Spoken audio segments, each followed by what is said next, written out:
Hi, my name is Zheng. I'm applying to Boston University's Master of Science program in Applied Communication Research, fall 2013.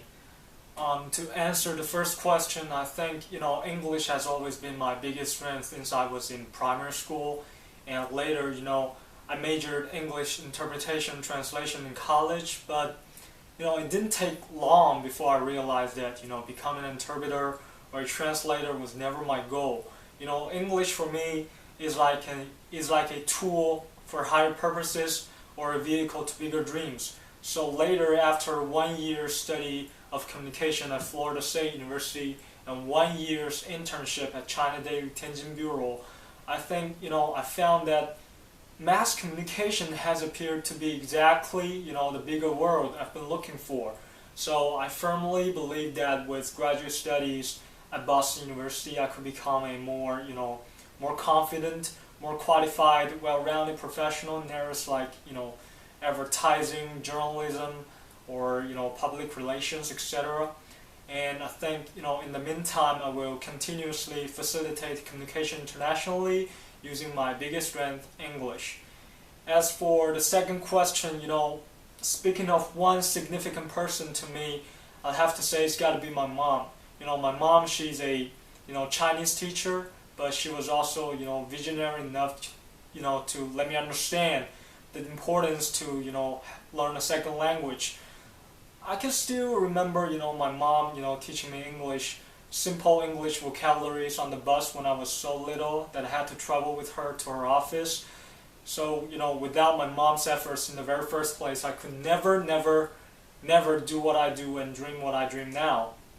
In addition, my mom, she's like the kindest, the most generous, most sympathetic person I've ever known in my life.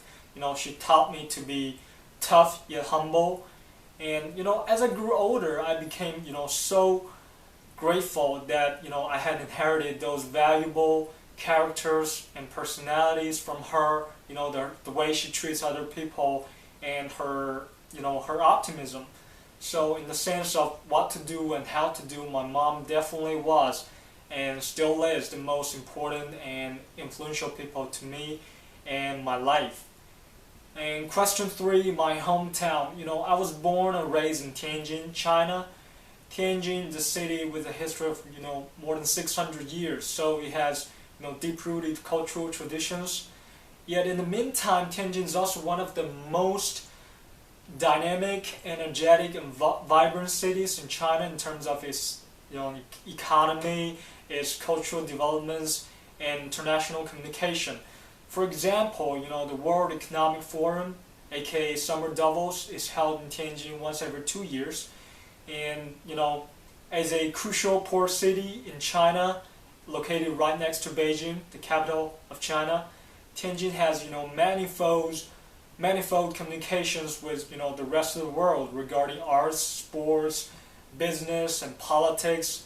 And also Tianjin is a city that embraces diversity and welcomes people from everywhere, literally everywhere around the globe, speaking in different languages, having different ethnicities, practicing different religions. And I think the greatest news to visitors who have never been to Tianjin before is that they're gonna like crazy about the food in Tianjin. I'm not kidding. And I guess that's all I have to say right now. I'm Zheng Xu. I'm Xu Zheng in Chinese. Sorry. And thanks for watching. Bye.